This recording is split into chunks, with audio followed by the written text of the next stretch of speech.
आजकालची लोकांना एवढी जजमेंटल झाली आहेत ना, म्हणजे जज करून करून एवढे मेंटल झालेत ना, ते लिटरली पॉलिटिशियन्स वरून मांडतात. तू या पार्टीला सपोर्ट करतोय, तू आजपासून माझा फ्रेंड नाही. हे काय लॉजिक आहे हा? तो पॉलिटिशियन्स तुम्हाला ओळखत सुद्धा नाही, त्याच्यासाठी तुम्ही तुमच्या फ्रेंड्स बरोबर बांधताय. काही लोक, तू या टीमला सपोर्ट करतोय क्रिकेटमध्ये, तू काय माझा फ्रेंड नाही.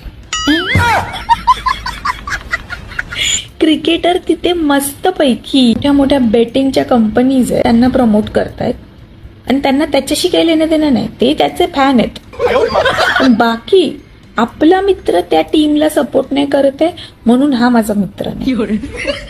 ना तो क्रिकेटर तुम्हाला ओळखत आहे, ना कोणता पॉलिटिशियन तुम्हाला ओळखत आहे. काय झालंय काय तुम्हाला? तुमची फ्रेंडशिप लहानपणापासूनची ती तोडायची तुम्ही ह्या लोकांसाठी.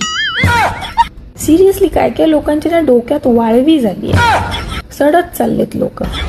फालतू कोणत्याही टॉपिकवरून फ्रेंडशिप तोडायची आणि लोकांना जज करत बसायचं. मेंटल कुठचे बघा ना, खरंच.